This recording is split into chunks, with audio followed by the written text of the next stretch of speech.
Rock Computer College. Define quality training in information technology. Here's a quick way to extract text from an image in Microsoft Word. Now what you'll do, you'll paste your image in Microsoft Word like so, then go to File, Export, then create PDF. Then you'll give it a name. So I'll save mine as recipe 4, then publish.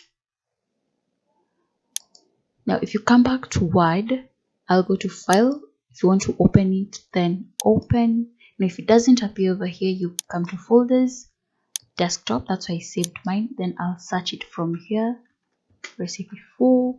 There it is. Click on it and then let it open. Click OK.